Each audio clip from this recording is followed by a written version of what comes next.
na co chcete takovýhle auto. Takový auto chcete prostě na tahání nebo na práci. Co budete dělat s tou Heminou? Jezdit s ňou? Asi těžko, že? Hele, dneska tady máme další auto na prodej. Je to přímo dovezený z Ameriky, už kompletně postavený na číslech, takže zařízená přestavba, zařízený přihlášení, prostě všechno komplet. Je dodělaný tažný zařízení, tady jsou zásuvky původní, dodělat si evropskou, hezky všechno čistý. Je to i s rezervou, jak můžete vidět. Píček se to zavírá. Tady.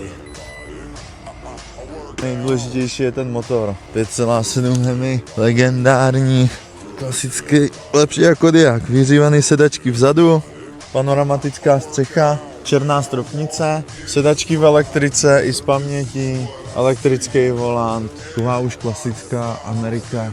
Ale aspoň to můžete vidět, jak to tady vypadá, jo? Vyhřívaný zrcátka, samozřejmě 4x4, je to postavený už na vzduchu, výjímá se to na silnici tím, že to je červený a s těma černýma doplňkama, prostě nádherný auto. Je to hlavně kus auta, jo? Něco to váží a i to Porsche s tím má problém, jako když to tahá. Pokud je to pro vás zajímavý, nebo máte někdy nějaký takový vysněný auto, Ramku, Chryslera, Chargera, cokoliv, můžeme něco takového vymyslet, tak se nám ozvěte.